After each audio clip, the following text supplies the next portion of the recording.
June 6, 1944. What if the very moment meant to save the world almost collapsed under the weight of fog, fear, and fatal mistakes? And what if the men who ran into hell that morning swore they felt something else moving through the smoke besides the enemy? On the dawn of D-Day, the invasion that was supposed to break Hitler's fortress began with a chain of brutal misfires, gliders crashing miles off course into flooded marshes, where medics stumbled through icy black water, hearing the desperate screams of paratroopers drowning around them, destroyers firing too early, lighting up the beaches before the landing craft were even close. An entire unit scattered so wildly across Normandy that many soldiers, including the medics meant to save them, fought alone in landscapes that felt cursed. As the first waves hit Omaha, medics like Private Samuel Kaya sprinted across open sand that looked more like a slaughterhouse than a beach, bullets slicing the air so sharp they seemed to whisper, blood pooling in the tide, and bodies floating in with the waves, as if the sea was refusing to keep the dead. Kaya later recalled binding a dying man's leg while hearing a strange rhythmic banging inside a half-destroyed pillbox.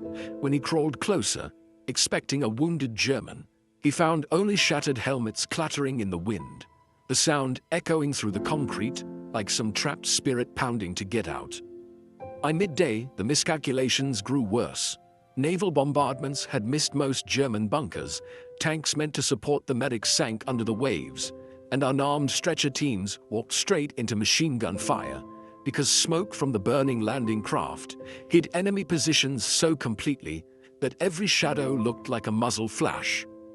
Yet in that chaos, the medics, unarmed, terrified, and soaked in seawater and blood, became the thin thread holding the invasion together, dragging men from burning foxholes, cutting tourniquets with trembling fingers, and sometimes performing surgery under the open sky, while mortars fell so close that dirt rained into open wounds.